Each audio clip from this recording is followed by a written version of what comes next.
This is Teachers Talk Radio, and you are listening live. Hello and welcome to the Monday Twilight Show with me, Hannah Wilson. Tonight I'm going to be joined by Jessica Lovett, and she's going to be talking about her first term in her new headship role. So feel free to come in and ask some questions and find out all about how she prepared for the role and how she's getting on.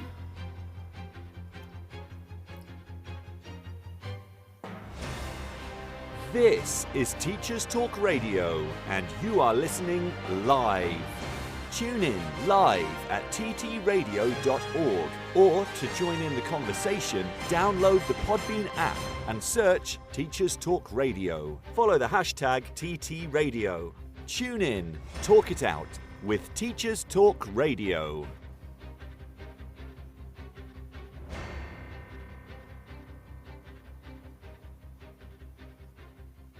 This show is brought to you in partnership with John Catt Educational, publishing professional development books and resources to support great teaching and learning in schools around the world. Have you checked out their latest releases?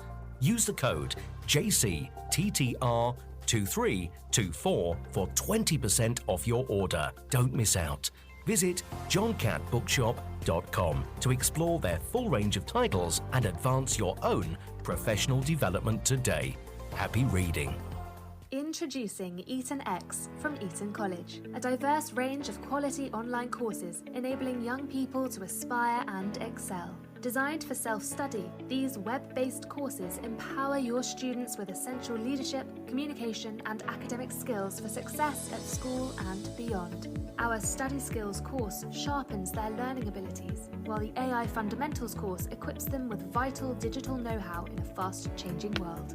Other popular courses include verbal communication, critical thinking, writing skills, resilience, creative problem solving, and many more. Offer the Eton X curriculum in your school for free. Visit etonx.com to find out more.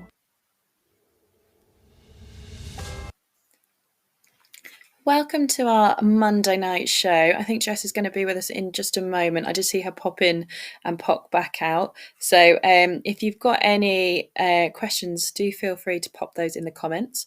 We've got a very busy week over here at Teacher Talk Radio this week. Later this week, we'll be heading down to the BET show down in the Excel Centre in London. So if anybody is down there, do come and see us at our stand. We'd love to hear from you and get chatting to you and get you discussing and joining our shows. We've also, I've made a lovely mascot, so feel free to come and laugh at me if you'd rather do that.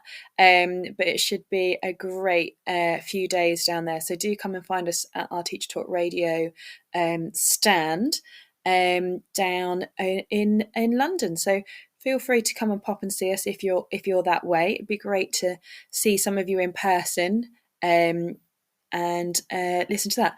I'm just going to pop our news on. We're going to get it nice and early whilst we get Jessica all set up. This show is brought to you in partnership with John Catt Educational, publishing professional development books and resources to support great teaching and learning in schools around the world. Have you checked out their latest releases? Use the code JCTTR2324 for 20% off your order. Don't miss out. Visit johncattbookshop.com to explore their full range of titles and advance your own professional development today. Happy reading. Introducing Eton X from Eton College, a diverse range of quality online courses enabling young people to aspire and excel. Designed for self-study, these web-based courses empower your students with essential leadership, communication, and academic skills for success at school and beyond. Our Study Skills course sharpens their learning abilities, while the AI Fundamentals course equips them with vital digital know-how in a fast-changing world. Other popular courses include verbal communication, critical thinking, writing skills, resilience, creative problem solving, and many more. Offer the Eton X curriculum in your school for free. Visit etonx.com to find out more. This is Teachers Talk Radio, and this is Teachers Talk Radio News.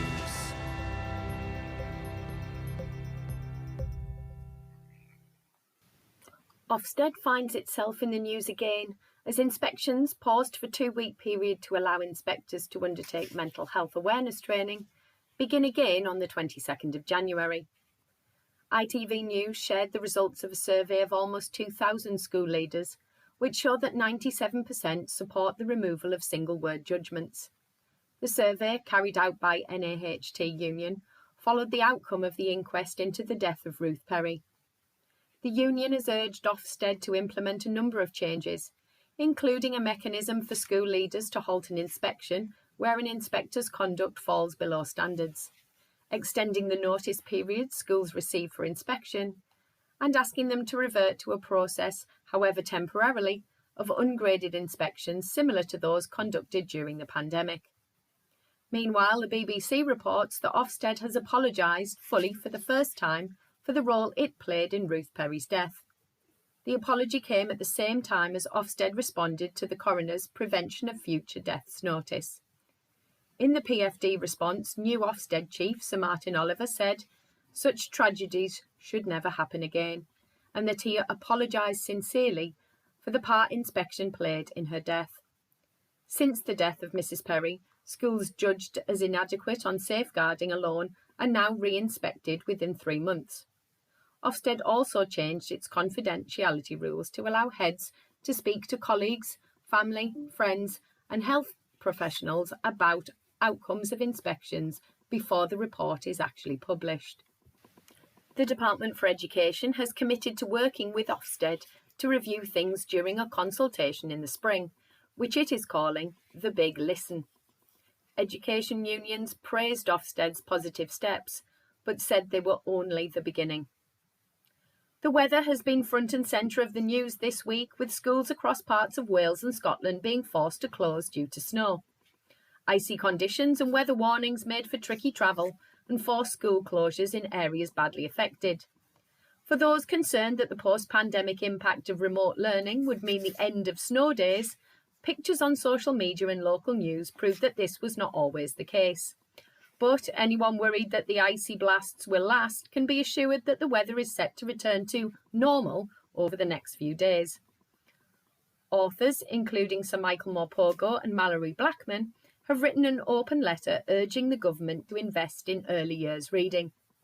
According to a book trust survey, only half of children between 1 and 2 from low-income families are read to daily, with some families struggling to access books and being in need of support. The letter from authors is addressed to both Prime Minister Rishi Sunak and Labour leader Sir Keir Starmer, and says it is not right that children from poorer backgrounds are deprived of a life rich in reading. Sir Michael Morpurgo is president of the charity Book Trust and helped launch their new campaign Get Reading to support disadvantaged children in family reading.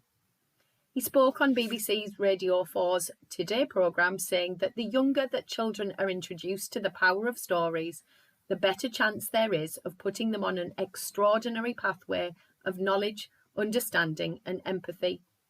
He also said that books need to be free at the point of delivery, like the health service. A DFE spokesperson said, "We are committed to raising literacy for children," but Sir Michael said that these efforts are clearly not enough.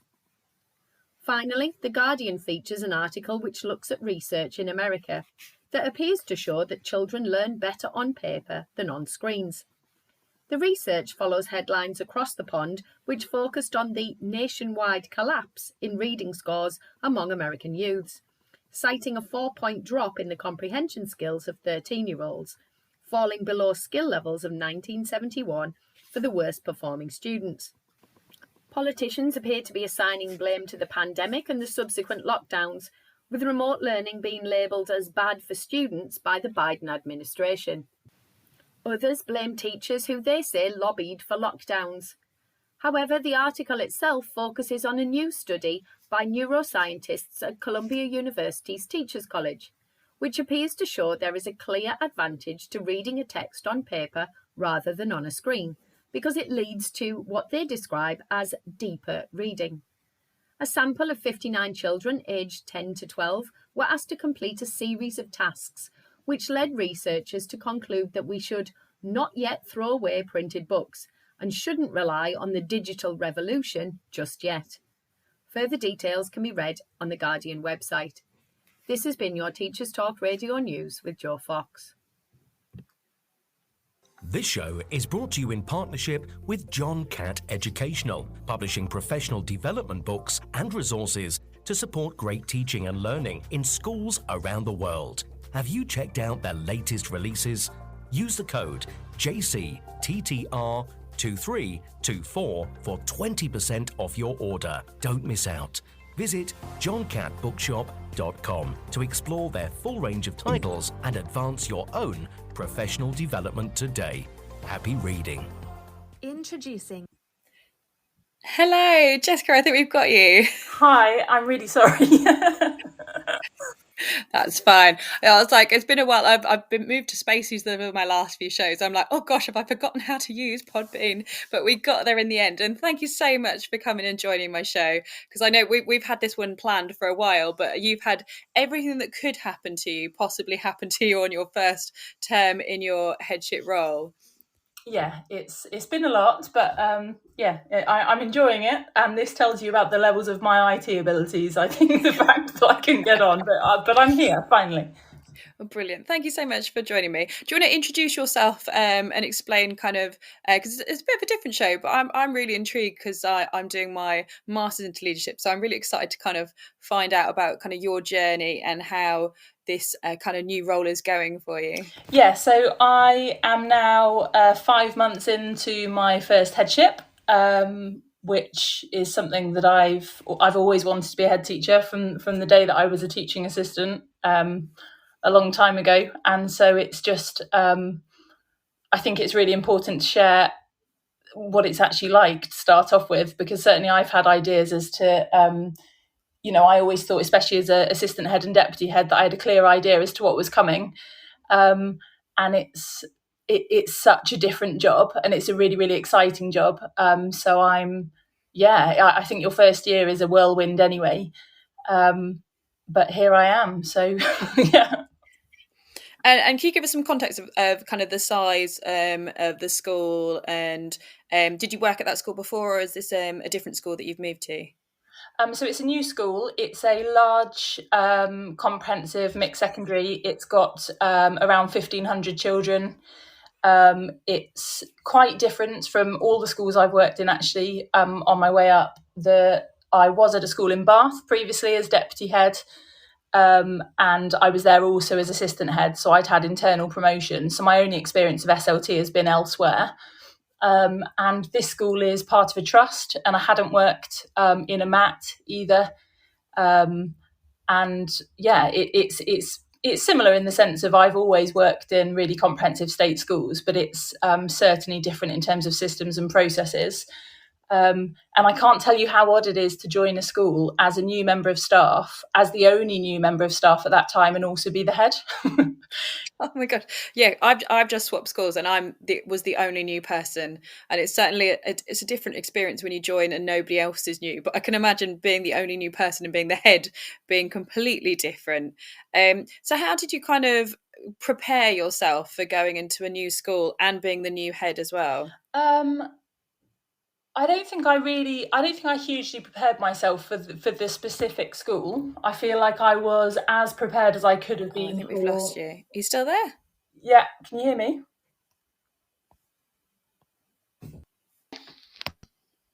Any good?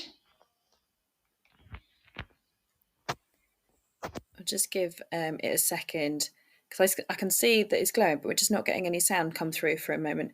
But I imagine, like, kind of, I know that when I had a head previously come into my old school and start, and he did this different thing which I wasn't expecting. He had kind of 3-minute interviews almost with us, everybody in the school, and kind of made little notes of kind of who we are, what we'd done, and what we were planning or wanted to do, kind of progress wise, I guess, during our time there.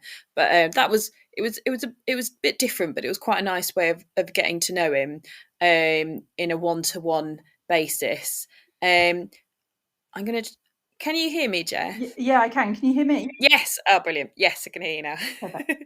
I don't feel like I was hugely prepared for the specific school, but I was as prepared as I could be for headship, I'd say.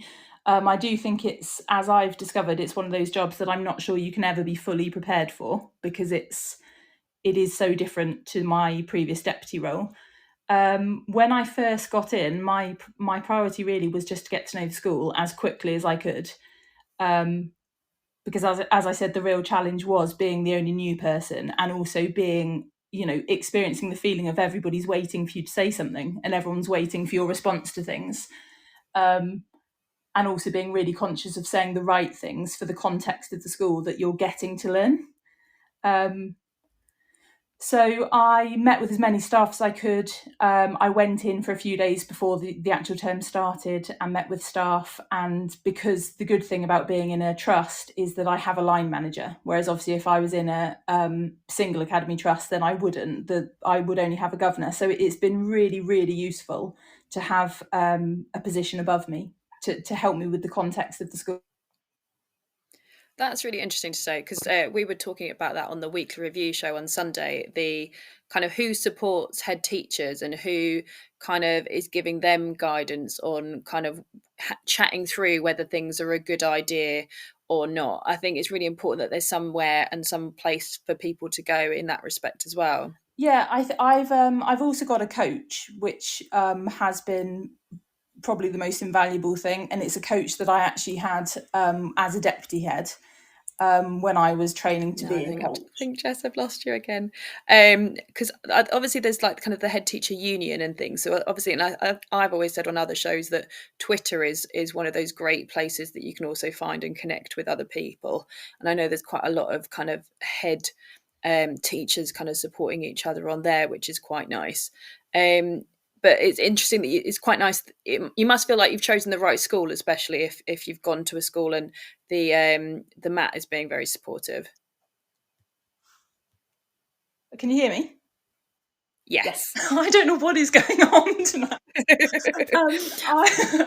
I mean, the school is hugely supportive. They obviously knew when they appointed me that it's my first headship, and I think that there's you kind of get different things with that, don't you? And a part of that, I suppose, is a responsibility for support. But I've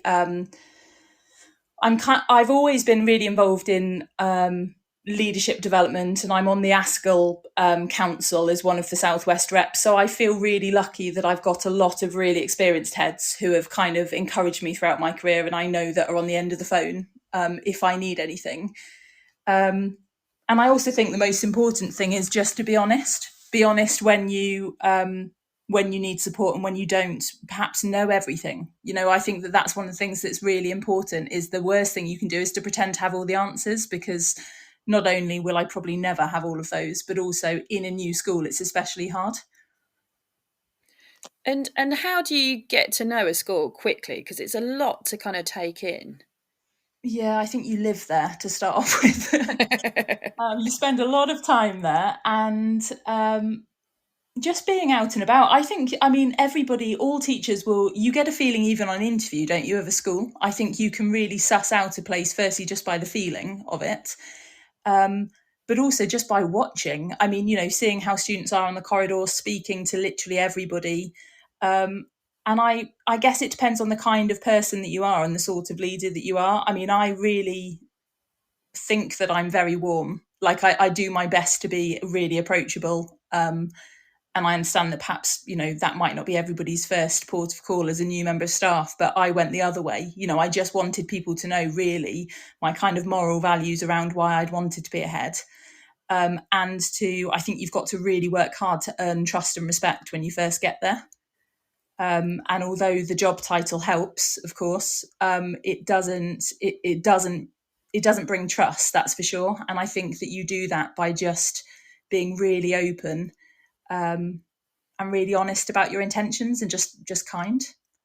I love that. I love that, because I've always thought that to be in, I've always wondered, I really desperately want to be in leadership, and I think I'll be really good at it. And I'm similar to you. My mum was a teacher and my sister's a teacher, and I've always imagined that I'll be a head teacher one day. But it is that thing. I wonder whether I'm strict enough, whether I'm kind of got that persona for the kids to be petrified of me. But actually, the reason that I get good results is because actually I'm quite warm, and I have really high expectations of the students, and I challenge them and have utter belief that they can really, really achieve way higher than they ever could imagine. But I feel like I love that idea of it being that you can do leadership and still be warm. Yeah, in my last job, I was the pastoral deputy, and so I was responsible for behaviour. And we at that school, we called it a nurturing autocracy, and I've really taken that with me. And I think, students in that school behaved for me, not because I shouted. I don't really have it in me to shout, but because people know if you care about them, don't they? And I think if you care about them and you're firm at the same time, then you've kind of got the perfect balance. So it's important to always have really high expectations, but also to help people reach them, rather than, I wouldn't have been at all successful if I went in anywhere and said, this is what I want, do it.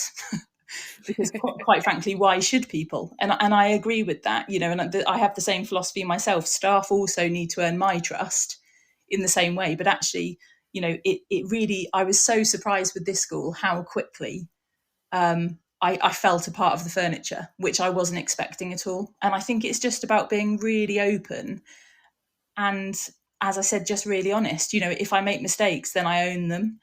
And if people are questioning things, which of course is the nature of education entirely, then I explain my rationale behind things. And certainly I value people that do that far more than just saying, well, that's what I've said, so do it. I had that as an interview question recently. I got asked, like, what would I do if somebody asked me to do something that I didn't agree with? And I said, well, I want to know the justification. I want to know if it's going to benefit the students and why they want me to do it. Then I'll be 100% on board. If anything that's going to benefit the students, I'm game. But if it's just you've got to do it and that's it, then I'm going to struggle with that kind of information. Like, it has to be a justification for it, and then I think it's much easier to get staff on board. I think in the past, I think since September, I have honestly never reflected so much in my life. Like, I think that's the exhausting part of the job, is that unlike with other leadership positions where I really did feel as well, I felt fully accountable for the school, but to really have your name on the door just feels like a very different situation. And you just spend so much of your time analysing all of the decisions and actions that you're making. And of course, that everybody else is as well. So I think you kind of go one of two ways. You either get really anxious about it and you worry, or actually you become more authentic than you were, because there's no other option. How do you deal with that pressure? God, it was a big sigh, wasn't it? Yeah, I felt that pressure. Yeah. I don't know, to be honest. I feel like it's still it's still really early days, and it's definitely something that I felt. But I also, it's the most privileged job you can have, and I was told that, and I really thought that I knew what that felt like already. But actually, there are just some moments during the school day.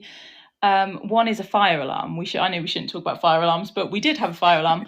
And it was the first fire alarm that I'd had there. And I remember staff didn't know me at all, obviously, or neither did students. And a member of staff, one of SLT, came up to me and said, you might need a tannoy. And I was mortified. I was like, I will not need a tannoy. How embarrassing. And I went out to the field, and it's the first time that I saw 1,500 children and all the staff stood in front of me in rows in silence. And it was one of those moments that was just mind-blowing, to be honest. And I feel like there are times where, even just if you're out on break duty and you see all the children, and they're so lovely, and it just feels like such a privileged position. And I feel like that outweighs the stress that certainly goes with it. You have to keep that in mind. And I think when you're feeling that stress, go and spend time with the children, get out on the corridors and talk to people.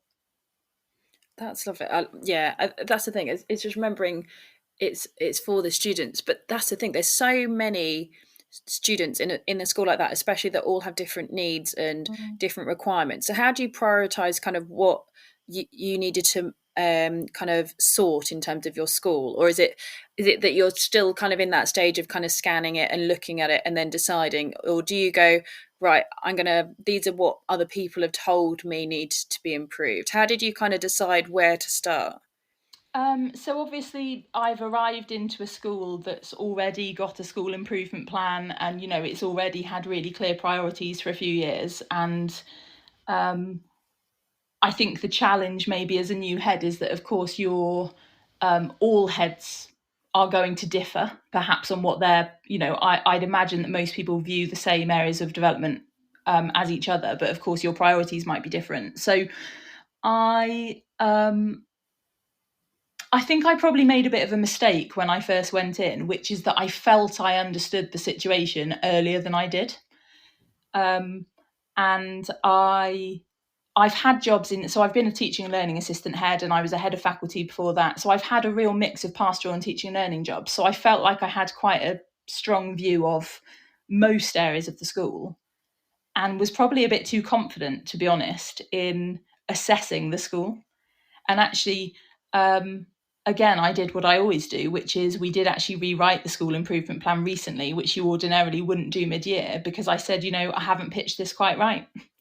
Now that I've spent a lot more time with people, I can really feel what the priorities are now.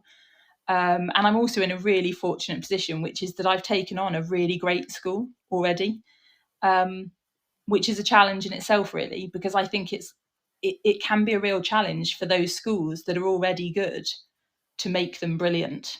That's a slightly different job than schools that really need a lot of work, or where behaviour is a real challenge, or whereas actually I'm really fortunate to have inherited a really solid school that just needs those little bits of brilliance now. So, but I feel like I know the school very well now, but I suspect, I won't know it entirely for a good year or so. And I always think this of leadership, like it's a bit of a thankless job. Like, everyone will complain upwards, if that makes sense. So I feel like, do you get the positives as well? Did you get people kind of saying, oh, this is what is great about this school? Or did you get a lot of staff being like, well, this needs fixing and this needs fixing, like the toilets just aren't quite good enough, and that kind of thing, all the little things? Because that's what I picture when people come into schools. It's like all the little things that kind of the teachers moan about kind of get instantly passed up. Or were you able to kind of get the good as well? I'd say you've got a pretty accurate view of what happens. I hear a lot about toilets. I don't know about that one. I think it's important for staff to appreciate, and this doesn't make it okay, but that actually the problems are pretty similar in all schools, is the reality. And you can't actually change anything without a team effort. And I really believe that. I've been in a position in other roles where I am absolutely grafting to change something, but unless you can get people on board with you, it's pointless. And of course, that's really what our job is. Our job isn't so much about, I don't think the head or the deputy head or whoever can be expected to be able to do everything. There's no reason why we should have the knowledge in all areas. But actually, I think what you should be really skilled at and what you should work on is getting people on board and being able to get a huge community of people to work together. And I think once you've got that, you'll make it. But I mean, staff are notorious, and I've always been like this as well. The first thing you do is you moan, don't you? Because I think as well, they see, especially with a new head, is it might be somebody that can fix it for them. I think it's exactly that, isn't it? You're like, you're going to change everything. Yeah. And there's the other thing that I tried to be really mindful of was actually the angst that a school feels when they have a new head. And actually, I don't want to patronize myself, but I've done a lot of growing up job wise, taking on this role, because you have to stop thinking about yourself. Basically, it's, I was incredibly anxious starting the job, as anybody is starting any new job.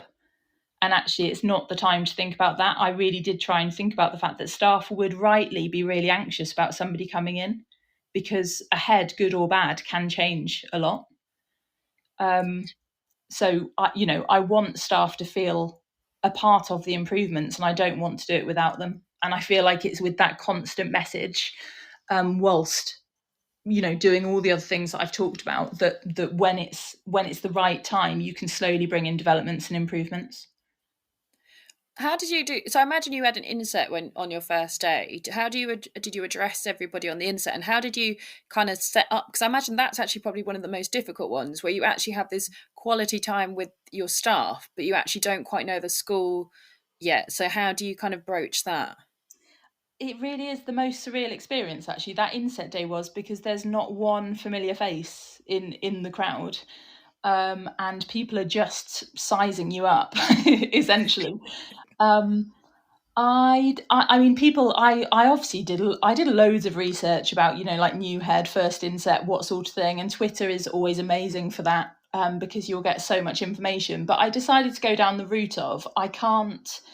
This isn't going to be informative in terms of school development because I don't know the school yet, and on inset day it's barely open. There aren't even children, so instead I set out my stall, but not really in a nothing about my expectations, but it was just all about my moral imperative as a leader. I remember I told staff about what I believe to be the pillars of outstanding school improvement, and the reality is they're pretty generic, but I think that they give staff a real understanding of who you are.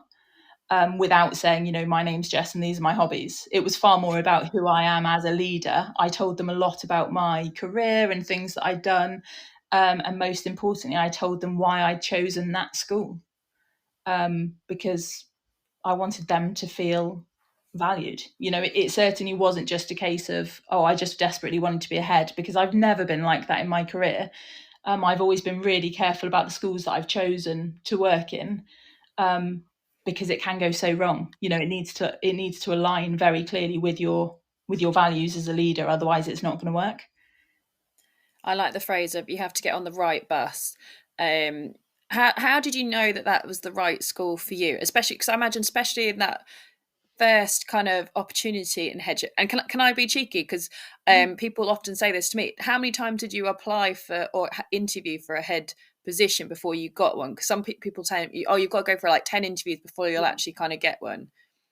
So this was actually my first interview. Oh, amazing. Yes, I love it. But I mean, I would say, in all honesty, there is a real shortage of heads right now.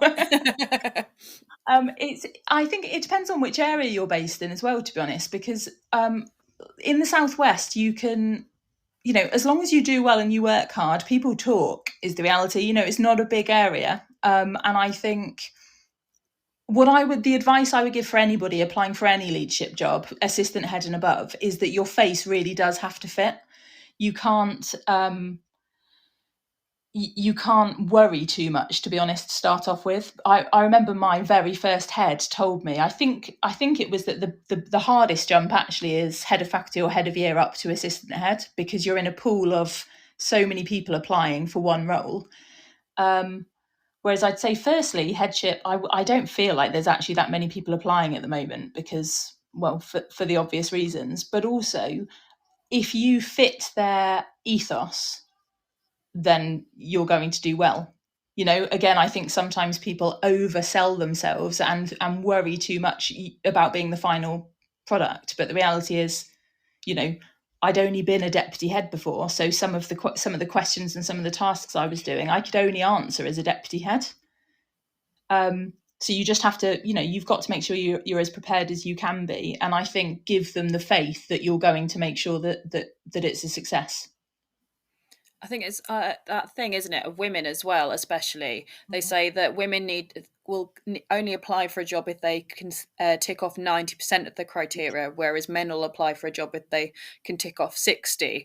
So actually, like another one, because you're obviously a woman in leadership, like we need to have more confidence in ourselves applying for kind of leadership jobs and not wait till we're the finished product and then apply. That actually we need to kind of take the jump earlier if that's something that we feel we can do. Yeah, I mean, that's one, I've definitely, and I'm sure at least half the population will always have imposter syndrome. There's no doubt about that. But I just it kind of gets boring because it's all I talk about, to be honest. But I just feel like if you really are authentic in how you're running the school, certainly if I ever get to the stage where I'm recruiting ahead, that is what I would ask. That is what I would look for. There are plenty of people that can put on a good performance, that actually it's not going to be a success. And I just think as long as you show that you are continuously learning and that you deeply care, which is actually all that matters, skills you can learn. That there's been aspects of the job that I have never had to manage before in my life, but the reality is you just put in the time and you learn it. I think the issue comes when you don't. If you've got the confidence to either just delegate and not worry about really understanding the mechanics of it yourself, then that's going to be a challenge. So I would say if ever preparing for an interview, just think about your true beliefs on the types of questions that are going to come up, rather than prepping a textbook response. Do you think it's more about kind of fitting with the school and the ethos, or because it was quite interesting, Tom had a show a few weeks ago and they were talking about which interview questions and tasks would people remove, and there was a lady in there who was discussing what she got her staff to do as a different interviews, and when she had like kind of assistant head and deputy head positions, she actually made them do kind of almost like a kind of apprenticeship kind of style. They all had a task and they had to discuss in front of each other and justify their opinions. And then there's some other people, there were some maths teachers that wanted the data task but not the voice panel with the students, and I was like, I quite like the voice panel. Like I want to see how somebody reacts with the students. I think if they can have an interview and not actually come across students in any part of that interview, are you really going to get the true person? I think that's what the school environment is about. They definitely should have the students as part of that process. But which was there an area that you felt you thrived in kind of your interview process? So my head interview was obviously my first, which sort of helped because firstly I went into it really not even expecting to get through to day 2, which I think actually probably helped me to perform better, because I was really going in to try it out. I thought that I would need lots of practice at head's interview, and so was probably more relaxed than I would have been otherwise. And also the tasks were so different to those that I'd had for deputy. There were obviously lots of panels. There were lots of different people involved in the interview day in terms of some external people from the trust. I didn't teach, which again was different to all my previous interviews. It was far more around the business of schools. And also lots of questions that really did test, I guess, my resilience and also my who I was, rather than perhaps my knowledge of a certain area. And so I liked it. I mean, I love an interview. I don't know why, but I've always loved interviews. The worst tasks I remember that I've ever had were for assistant head, and I hate those fishbowl tasks. Where they put you all in a room and they kind of give you a topic, and it seems to be those who speak the loudest. Yes. They're the worst, because I will literally just sit back and watch what's going on. So and I'm kind of a bit of a believer in that if they're testing whether you can shout over somebody, that's very much not the role that I need. But I love an interview day. I think it's time to get suited and booted and hopefully have a good lunch. It's all about the biscuits. It's all about the biscuits. Yeah. Was it kind of similar when you went into like your SLT kind of meetings? Did you sit back at the start and kind of see what they were the team all kind of been there for quite a while, or were you all, they kind of newish to the roles as well? So it is an interesting one, because the school that I'm in has lots of very experienced staff that have been in the school for a long time. And then SLT, I'd say, are some of the newest. So the longest standing member of SLT, I think, has been there for 6 years, which in the context of the school isn't that long. And then obviously I'm the newbie. I think that probably the hardest thing of getting to know the staff at all is that I don't know how honest people are with you to start off with. That when you go in as the head, again, there's this strange thing where either people are again sizing you up, or they want you to see the best. And so it can be quite hard to get to the kind of nitty gritty of what's actually going on until everybody relaxes a bit. I feel like I've done the same when other, even if you have a new member of SLT join that's, not the head, you do want to impress, you want to show them how good your school is, which is lovely, but it's just not that useful in this situation because certainly I didn't go in with the intention of judging. I went in with the intention of wanting it to be the best school it could be. But of course, you need to know the areas for improvement in order to be able to do that. How do you fish through that then? The bits that are kind of the rose tinted glasses of giving you the kind of best impression versus really kind of seeing where the kind of cracks are that need more than just a plaster? Well, I think I'm probably still doing that. It's you've got to get yourself to a place where people want to be honest with you, and they're only going to want to be honest with you when they're on board with what you're doing. Yeah. And when they believe that you're going to deliver that. So I think that certainly for the first term, it was a case of speaking to as many people as you can, whether it's corridor conversations or meetings or whatever. And you get to suss out the real picture. Whether it's actually the words that you're hearing is a different matter. But I mean, schools are just full of information, aren't they? From outcomes to talking to children, to talking to staff. And the hard thing is that what I found is, there's workplace politics everywhere, as is always the case. And the difficult thing is when you don't know what they are yet, which everybody will find whatever role they're in. But again, it's quite hard coming in this position. I found myself just trying to read people relentlessly. And then you sift through and you work out what's actually going on. But again, it's fascinating in terms of just school improvement and really, I'm a real leadership geek. Honestly, I've spent my whole career reading books and chatting to people, and I think to see it in action and to really be a part of it, I'm loving. Is there anything that you would suggest to read? Because I'm like very much I've done my MPQs. I'm on my a level 7 apprenticeship with extension into leadership and senior leadership, and it's quite nice doing that because although I've previously been national subject lead, so I've assisted 46 schools across the country for my MAT, as well as on top of my head of department role. So I'm not quite there, but I've been into schools and assisted with their deep dives and reviewed curriculums and seen leadership from that side, but I've not been in it. But I find finding like doing all this additional reading and kind of research around it is really interesting because I'm trying to do it like I want to go in as prepared as possible. Like I want to feel like I know everything, or at least I've got everything in my arsenal. So I'm not kind of going in and going, oh, nope, not a clue. Because I've been at trusts before where people seem to have gone up quite quickly. So I think there's something to be said, isn't there, to kind of making sure you know what you're doing before you go into it. But is there anywhere that you would suggest in terms of things that you've done to prepare yourself for the role? Do you mean are you thinking about for assistant head, or do you mean for head?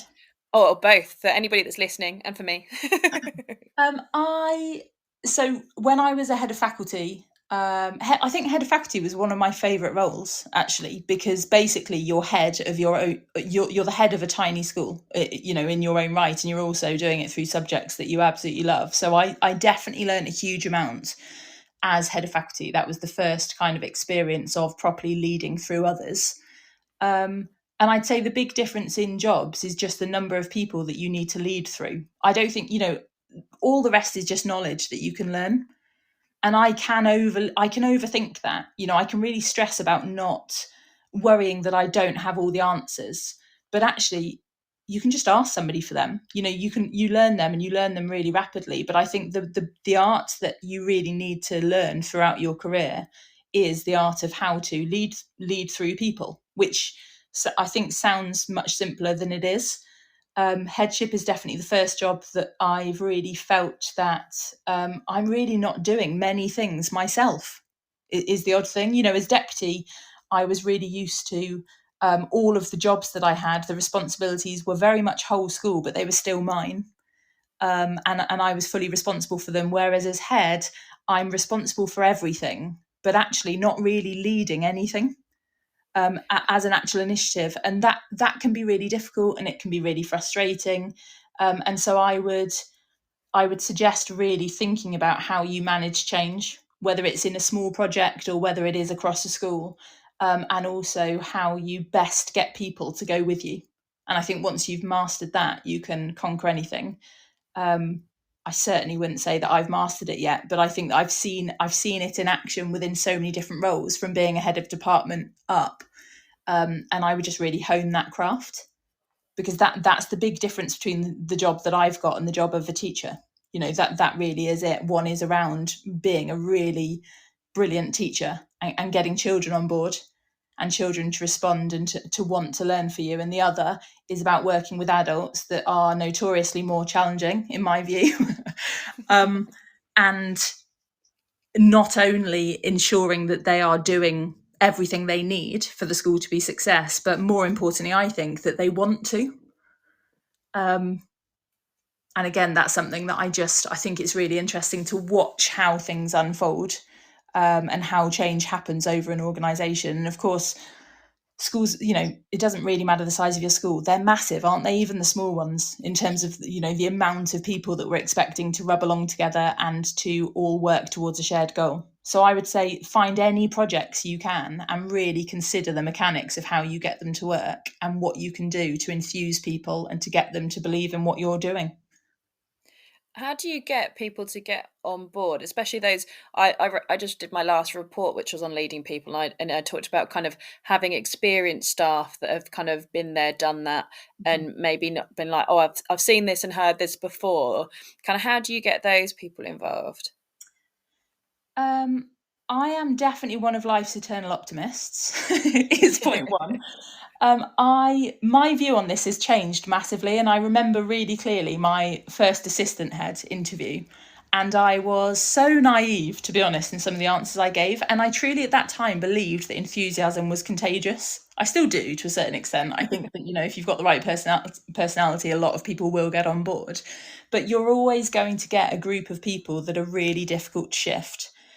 And I've had to come to terms with the fact that, sadly, I think there will be a very small minority who won't shift. I think it would be really naive to think that you can, through determination, enthusiasm, and everything else, get everyone on board. I think the first thing you have to do is to really explain why you're doing what you're doing. And I personally don't believe that anybody working in education would do this role if they didn't really believe in the moral purpose of it. So I think you've got to latch on to what it is. I think sometimes we can actually forget about the main thing, which is the children. And there can be too much time that's spent on things that actually take up a lot of airtime that aren't actually having an impact on the most important thing, which is the education of the children.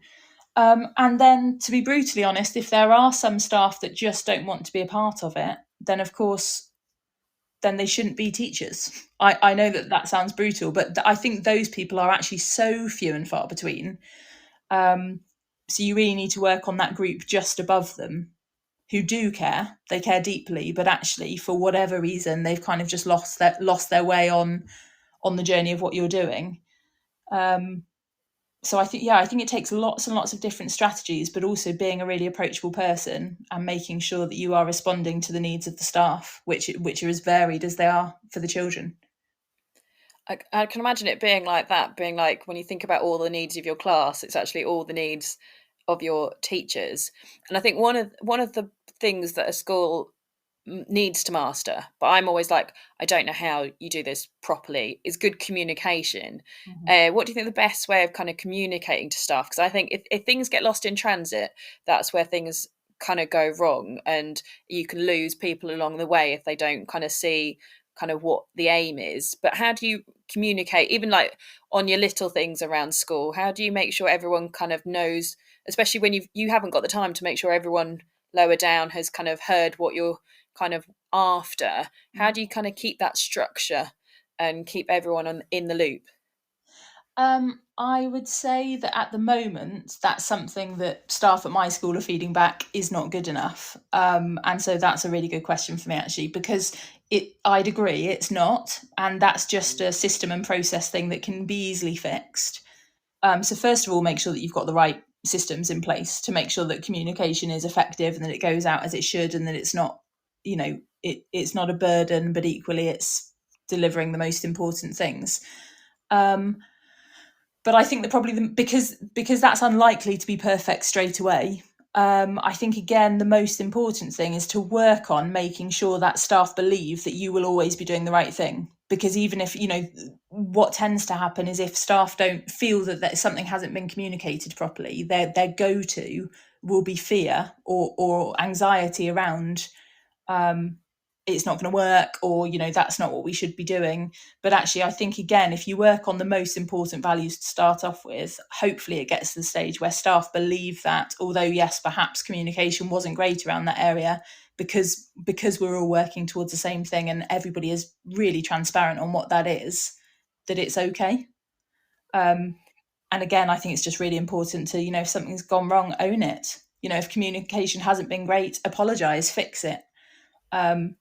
I think people tend not to realise how difficult it is to get everything right. I think there's this whole pressure that we have on ourselves as teachers. I think, in a way, it comes from Ofsted and this whole thing of being outstanding. But that's not something that's achievable all day, every day. Like, we're not physically possible to be perfect every minute of every lesson. It's just not feasible. Well, and again, there are very few roles in a school really that don't involve the children.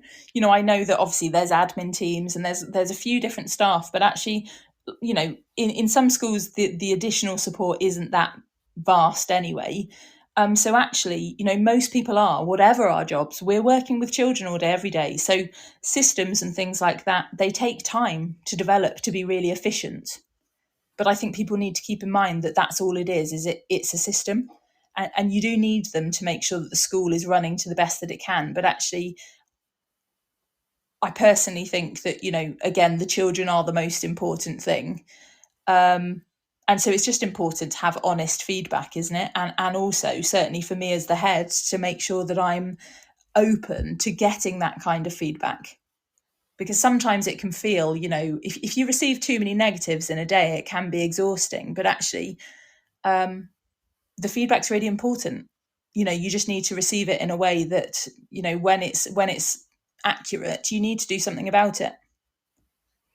And because the thing with everything that's come out in the news lately with the pressures of Ofsted, I certainly didn't realise. Obviously, I felt it as a teacher, but I've always been like, oh, if Ofsted turn up, send them my rate. Like, I've made this amazing curriculum, give them to me. Like, this is my purpose. This is my kind of. I'm not going to use it as a let it get to me. This is just my opportunity to shine.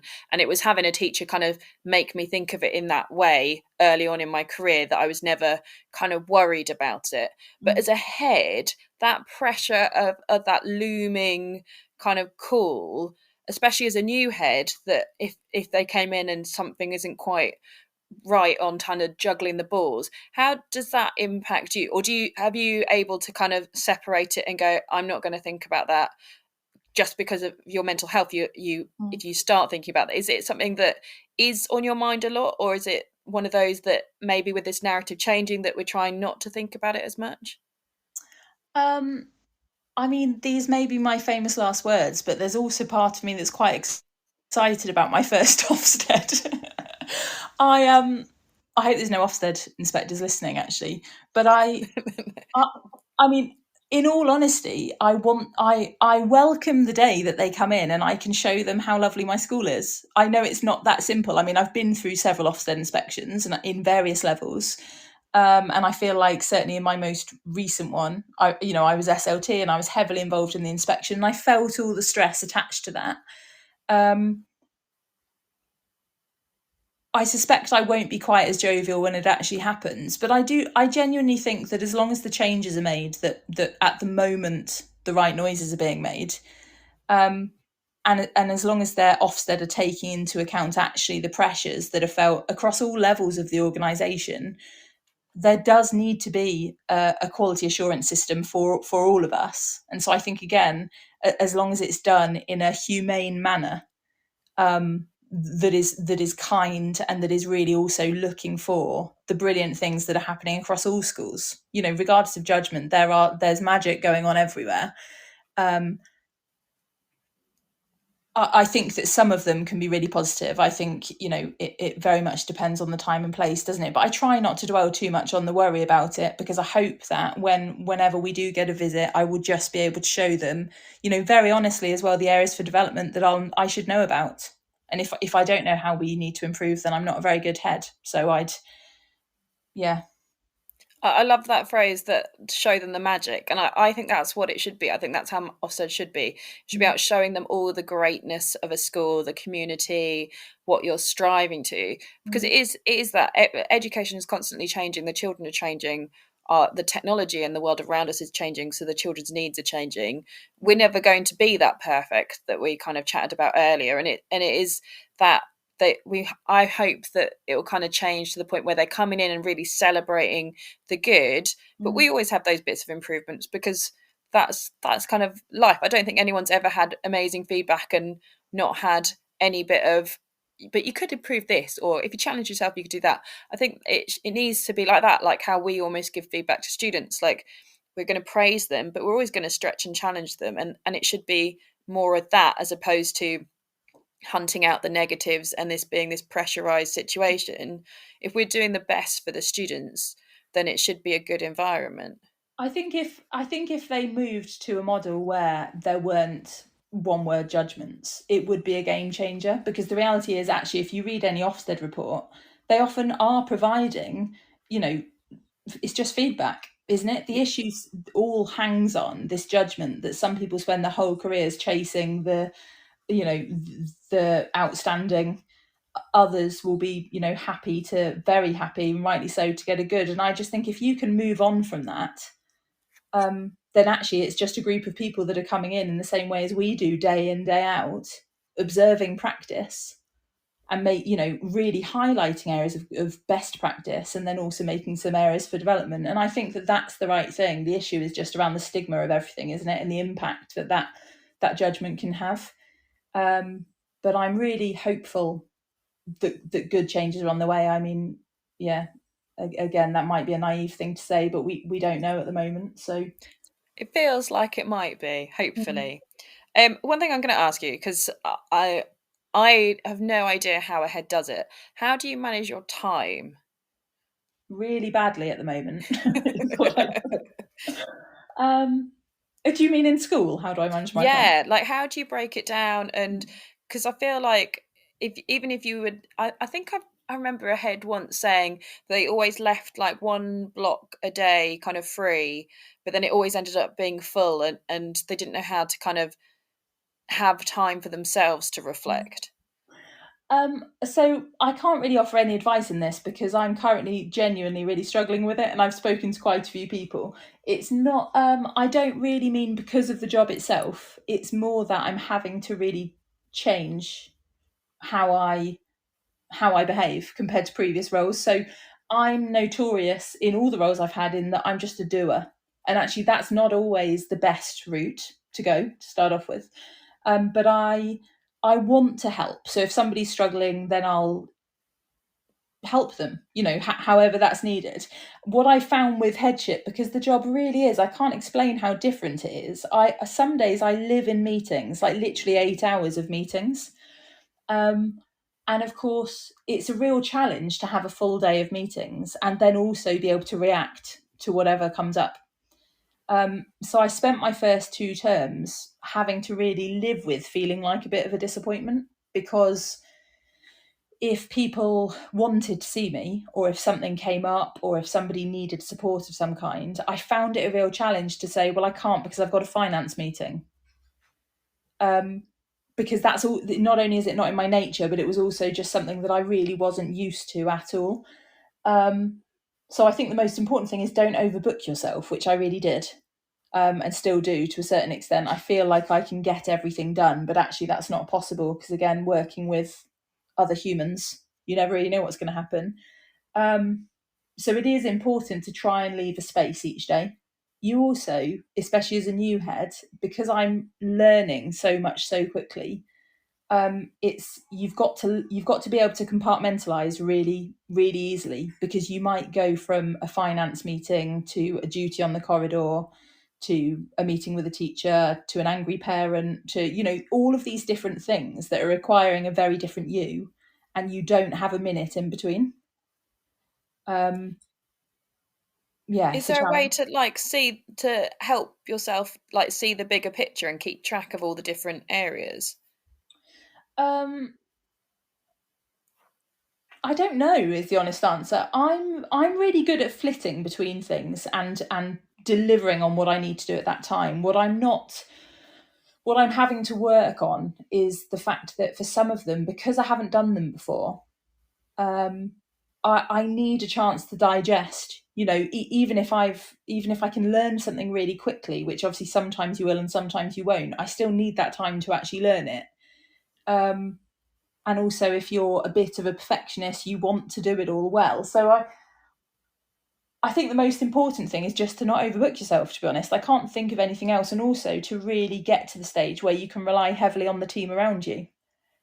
I suppose it's that delegation, isn't it? How do you kind of delegate well? Because I think there's people that tell people you need to do this, and there's people that are kind of politely and good at kind of getting things out of people that they need doing, but in a nice way that they feel like they want to, if that makes sense. I feel like that's kind of key to getting it right. But Yeah. how do you kind of delegate well and get what you need out of the situation?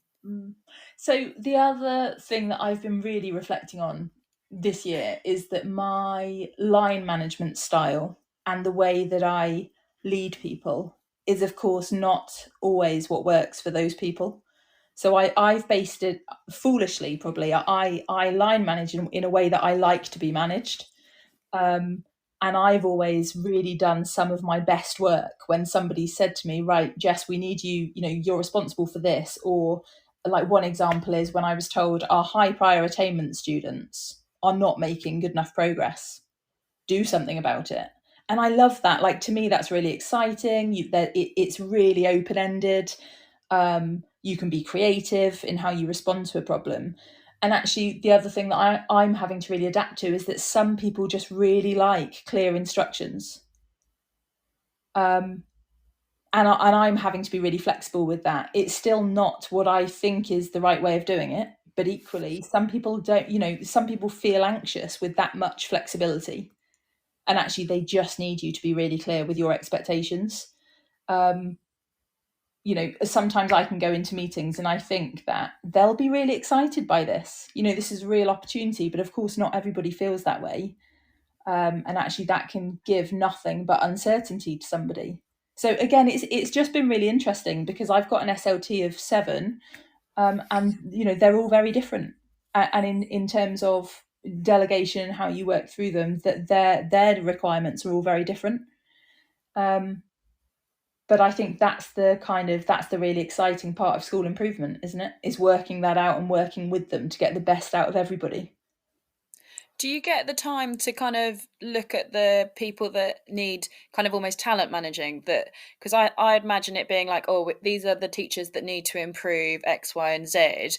But do they also bring up kind of like the people like, oh, this person would be really good if we just need to encourage them to do more of this, and kind of, is there enough time to do that as well? Because that's my worry in teaching, is that the kind of the good people just kind of get on with it and they want to be noticed, but nobody does, and they just work harder and harder and no one notices, and then they burn themselves out. But is there time at the top to kind of really see everyone, or do you kind of do you have to kind of focus on the ones that need the time most, and then kind of hopefully you'll get down to the other ones?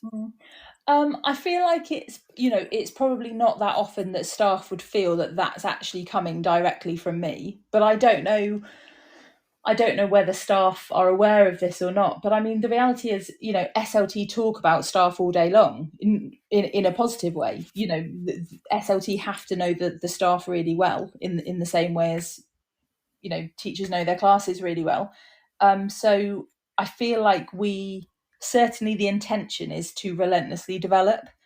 The challenge I sometimes have is when people don't want to. And again, that's been quite a learning thing for me. And I don't mean as in necessarily want promotion. I think promotion is a different thing, and it depends on the type of role you want. But some people are, want to go in, do a job and go home. And actually that's fine. Yeah. As long as they're doing that job well, that's absolutely fine. And again, there's that saying, isn't there, about how you always make an error when people, our natural instinct is to try and appoint ourselves. So Yeah. and it's the same, if I'm interviewing, often the people I love, I'll be like, well, the reason why you love them is because you'll work really well with them because they basically sounded like you in interview. And have the same kind of characteristics that I do about things. But actually, if there was a team of me, it would be a nightmare. So I think it's the same for teachers. Regardless of how ambitious they are even for their classes, they need to feel cared for, is my honest view, and they need to feel developed in whatever sense that development is. Whether it's that they want to do exam marking courses, or whether they want to do an MPQ, or whether they want to start be on the extended leadership team so they can watch what happens. The opportunities have to be there, but also it's absolutely fine if they don't want them. And how do you deal with all the different little things that pop up? Because I imagine kind of probably 50% of your day is unplanned for in terms of things that can occur. Yeah. I'm trying to think of some examples. Yeah, I mean, absolutely. That's what happens all the time. I try and mentally block those days out, I think. Is it that they all happen on a Friday in the afternoon, so you just don't get home? To be honest, I've always kind of loved that day as well. Like that's why I loved being deputy behaviour, because I love the reactive nature of a school. One of the reasons why I think I've really thrived in this career is just because no day is the same. I'd never cope in an office, honestly. So I sort of, it's when things happen, it's quite nice in this role to get me out of my office, and it's an excuse not to do a meeting. And again, I am lucky in the sense of I am eternally calm. I can face a real disaster, and my natural response actually goes the other way. Is I turn into really, my role is to make sure that everything's okay. So I get very pragmatic, which I'm actually not usually like at all. So a day where I'm sort of dealing with a multitude of disasters is a day where I feel really busy and like I'm sorting things out. I think actually for me, the hardest days are the days where I'm really focusing on more holistic school improvement things, because you can't see the impact of that for quite a long time. I when I was younger, I was a beach lifeguard, and we did trauma training about kind of what to do in various scenarios, and I feel like it very much planned me for teaching. It's like, right, that needs to be dealt with first, then that one, and it's I think there's so much of that in teaching that we don't necessarily consider as one of our skill sets, is kind of crisis management, but definitely something that we've all learned to do through the years. It can get ridiculous, like from a squirrel in the bin that the kids are screaming at, to suddenly somebody's really hurt themselves in PE, to a fire alarm, to it's just why they make these education shows. I mean, it's fascinating to watch, isn't it? So much of it is true that people just don't believe you when you tell them that this was your day. What is there anything that you wish you knew before you started that would have kind of helped you in starting the transition?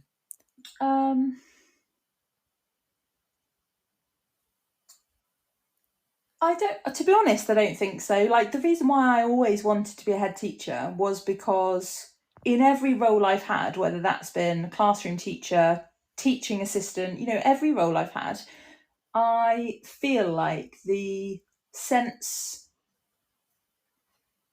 feeling that you're having an impact is all that matters. Watching that happen, I really do think is incredible, and I think it's a really privileged position to be in, where whatever role you're in. And actually, I always just felt I really want to be a head, not because I had any concept of what that actually meant, but because the impact you can have is on a community. So that's the only thing that changes, is you are able to have a real impact on families.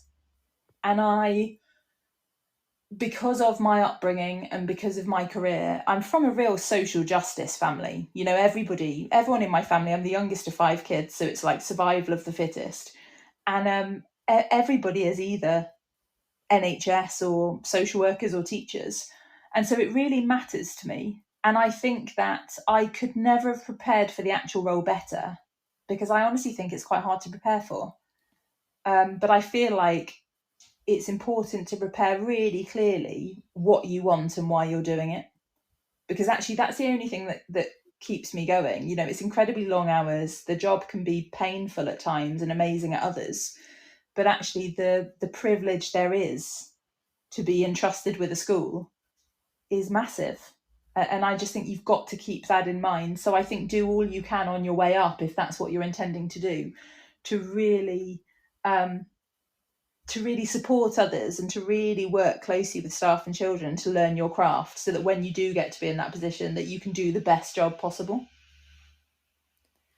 Is there any good tips? What would be your tips to somebody that if they're going to be starting maybe next term or in September, kind of what would be your kind of best tips or best bits of advice if you're going into your first headship? I mean, however many times I've tried to reinvent myself, which is probably every job I've ever started, I'm never successful. So I think probably be yourself.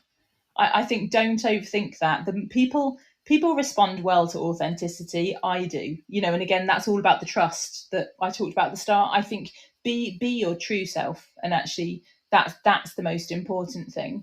And if you're doing it for all the right reasons, then people will respect that a lot. I think whatever role you're in education, this whole "don't smile before Christmas" is nonsense. I tend to often accidentally tell an inappropriate joke on my first meeting, partly because of angst. Actually, it seems to be my go-to. But I think, again, that's fine. You know, you don't need a facade of "I'm terrifying" to get people to listen to you. People will listen if what you're saying is good. And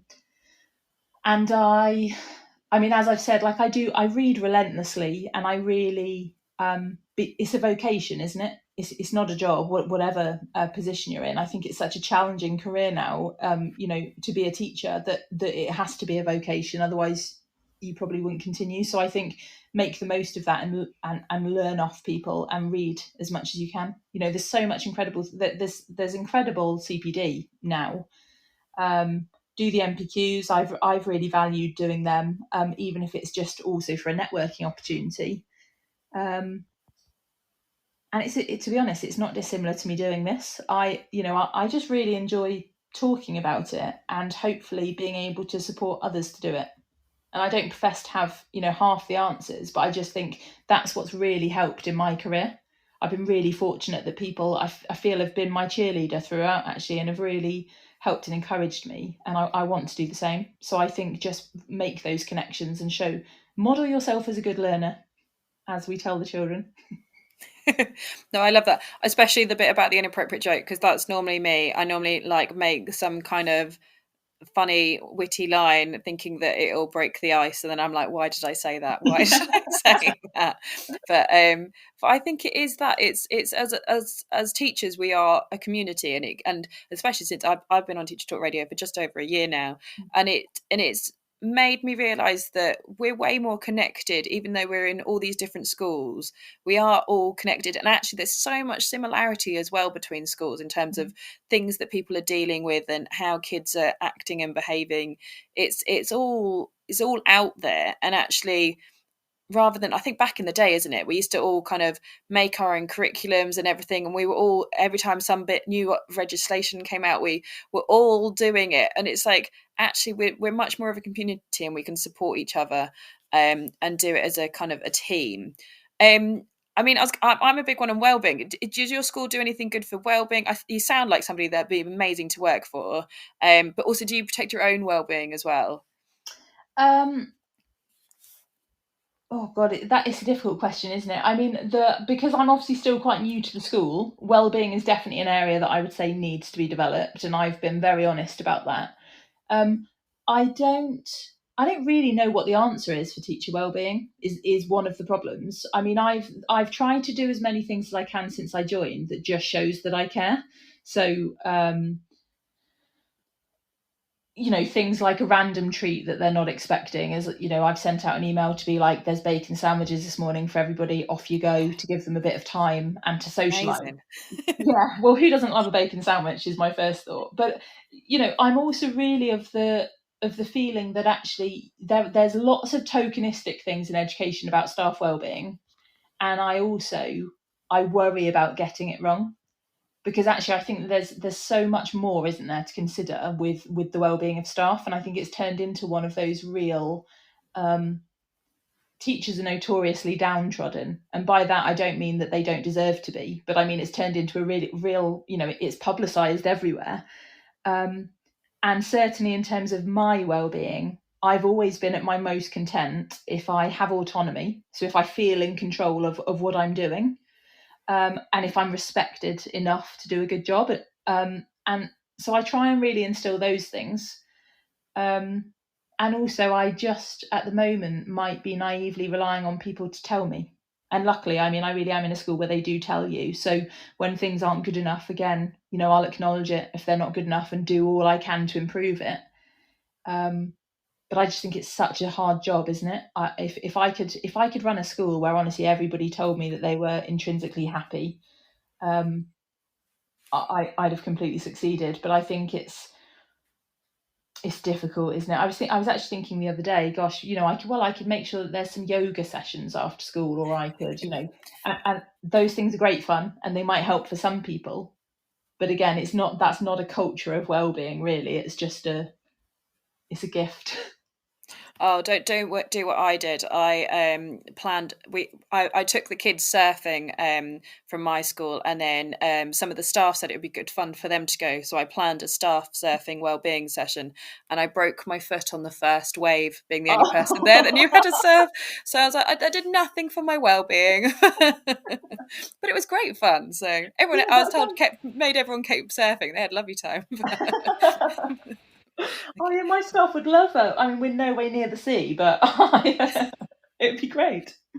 I think it's that. I think that's what we've lost since COVID, and not saying we need to go back to the big old days of kind of going to the pub for a beer on a Friday lunch, but that kind of community of getting your staff talking, but also kind of giving them those opportunities, because also then you don't feel like so alone in your classroom if you've got other people, and also having that opportunity to talk to SLT in a more kind of casual manner, rather than the only time I'm going to talk to you is when I'm going to come knock on your door with a complaint. I think it's nice because then it feels like you're more approachable to them as well, I guess. I do think as well, the more I talk about it, the more I really do believe that the most important thing of the school is the community. Like, that's what it is. And I think that now we're in an age where, I don't know what your school's like, but my school barely has a staff room. It's got lots of faculty workrooms, which are brilliant, but it's, post-COVID schools are a very different place. And actually that's what we have to make sure that we don't lose, is the sense of community, because firstly, that's incredibly important for the children as well, but also in terms of really pushing standards and actually improving the experience for the children. I really do believe that happens when people are working towards a shared goal, and actually that's really hard to even develop together when you barely see each other. Yeah, my old school had 3 different staff rooms, and I used to make it my mission to go and flip through them all. So one day I'd go to lunch in one, and they would always talk about pedagogy and things that they were reading. There was another one that was mainly my department, so I had a couple of lessons with lunches with them and would speak to them, and then I'd make sure I go to the other one where it was kind of the support team and cover supervisor, and they would always talk about behaviour. So I found it really interesting that different staff rooms talked about different things, and I kind of gained quite a lot from that. But it is we don't have that kind of central kind of opportunity anymore as much as we used to. And I think teaching is one of those that is it just me, or does it feel a little bit more difficult than it used to be? But I feel like we're maybe on the turn, and hopefully we can kind of turn it round and have that kind of community feel, but also kind of the community feel in terms of we need to get the news and the ways teachers are reported kind of in a more positive light, because there's such amazing things going on. It's criminal, really. I mean, the press that teachers get now, it's, you know, it feels to me like it's just been cultivated to make the public feel a certain way. And sometimes I think that we don't do ourselves any favours then in how we respond. I can see why we do respond that way, because it's really annoying and completely unfair. But that's it. I mean, you know, even friends and family of mine that have never worked in a school, actually, you have no concept of what it's like. You know, they're crazy places at times, aren't they? And they can be incredibly exciting places. And I think we need to do more of that. We need to be better at self-promotion rather than just saying, well, actually, I'm right to moan because I've not had the pay rise I should have. They need to see actually the incredible things that are going on in schools. And that's how we justify the pay rises, when they can see all the effort. I think there was an article, I can't remember what newspaper it was, where a news reporter went and was a year 2 teacher for the day, and he said he was so exhausted and he hadn't even done his marking. So I was like, I do think if people could have a day in the life of our shoes, it would be different. But especially with the public's kind of persona of that, how as a head do you get the parents kind of on board as well with your vision and reassure them with the change as well? So obviously I've done information evenings and those sorts of things since I've been there, and I also did one just for our new Year 7 intake, and that was really lovely because it was lovely to start the school with a new year group, because I feel like they'll always be quite special because we've joined at the same time. But I think I've just done exactly what I've done with the teaching staff, to be honest. You know, I've told them who I am. I've certainly not gone in and said, this is what I want your school to be, because of course at that time it was their school, it wasn't mine yet. So I think it's foolish to kind of pretend otherwise. And again, I've tried to, you know, so I send a community newsletter once a fortnight out to all parents, which has a message from me on the front. And, you know, I try and make it a me message rather than a, you know, by the book, this is what it should include. So I think, again, just be yourself, be approachable, and if parents want to meet with me, they absolutely can. When I first joined the school as well, we had loads of open mornings, so any parents that wanted a tour with the head could have one, and that was interesting because I didn't know my way around the school either, and it's a really big school. Did you have like a little map to find your way around? Or I can't even understand the map, to be quite honest with you. I really couldn't. I mean, there's so many different buildings, but instead I just, you know, some of the parents were in hysterics. I would just, if one of them said, can I see art? I'd say probably yes. I've got absolutely no idea where it is. And so we just ask children. And of course, it's just another really nice way to get to know people and to be human. You know, I think if I'd pretended at that time and then got lost, not only would it would have made me anxious, but I'd have looked like a bit of a fool. I've just moved schools and I'm getting very lost, but they have a big thing where they want the kids to talk to staff and not just say hello. So I walk down the corridor and the kids are like, hello miss, how are you okay? And I think for the first week basically all of them went, hi miss, are you lost? I don't know whether I just had it looked on my face or it's like, are you going the right way today? I'm like, I've no idea. I'm going to find it eventually. And they'd always be like, do you want me to show you? And I'm like, no, I'm fine, I will find it. But it was just so lovely to have that kind of and not be like, oh my gosh, I don't know where I'm going, I can't ask a student, and I think it is, if you can get that atmosphere in the school, and I think that's really important as well for the students to know that you're human and you're not this tyrant and person to be scared of, that you're just this person that you're almost like another family member that's kind of supporting them and encouraging them and just wants them to do well, and you're just going to try and make the best school possible for them to be able to achieve that, is just a really lovely opportunity. But it's important that the kids kind of know that you're on their side. Well, I think the problem is as well is if you don't do that, you know, it's terrifying starting a new school for children. You know, when kids come up from year 6 to year 7, it's such a big transition, isn't it? Some of them might have come from a really tiny village school and suddenly be arriving at a split site school with 1,500 plus. It's a very different experience, and it can feel the same for new staff. And I think it's just really important, I'm awful at directions as well. I mean, it took me an unnaturally long period of time to find my way around the school. And I think that if, it was lovely to be able to go up to some children when they're lost as well and just say, yeah, me too. And, us be walking together and be like, never mind, we'll all get there eventually. And I think, again, you almost don't want to be given the directions, do you? Because actually that's an invaluable opportunity to walk around with some children and to really also get to experience what they're experiencing, which is so important, because I think one of the things that we sometimes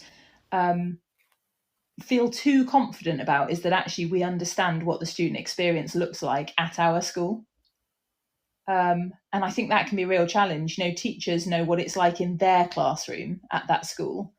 But obviously in secondary school, kids are moving between 5 different teachers and experiencing such different expectations in each room, even if there's really clear expectations across the school. Again, due to our personalities, that's just not the case. So I think any opportunity to really live the life of a student for a bit is invaluable.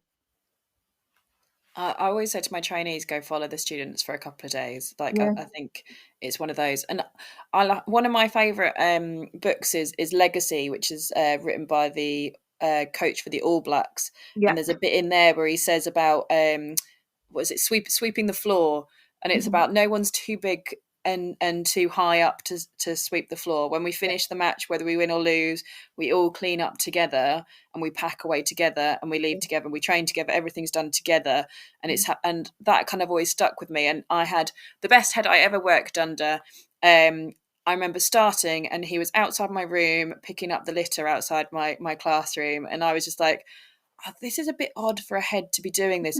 But as he was doing it, he was wandering around, chatting to all the students, chatting to staff as they're wandering around.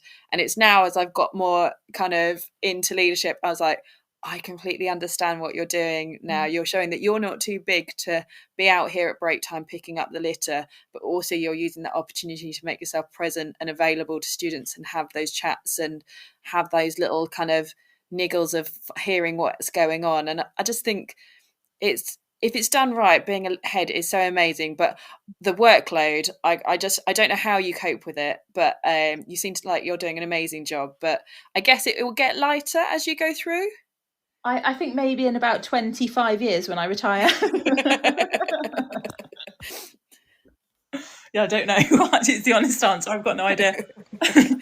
Oh, well, I hope for your sake that it gets slightly lighter at some point, and that the kids know how lucky they are that they've inherited you as their head teacher as well.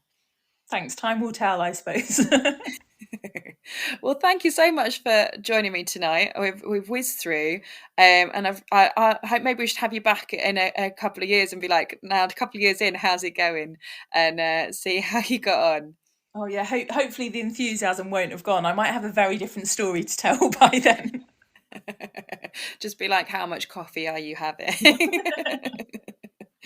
But thank you for listening. If you've joined us halfway through or missed any of it, then you can listen back on Teacher Talk Radio to the show. Also, don't forget, we're at the BET conference next week. If you want to come and meet us and come chat to us, we're at our stand.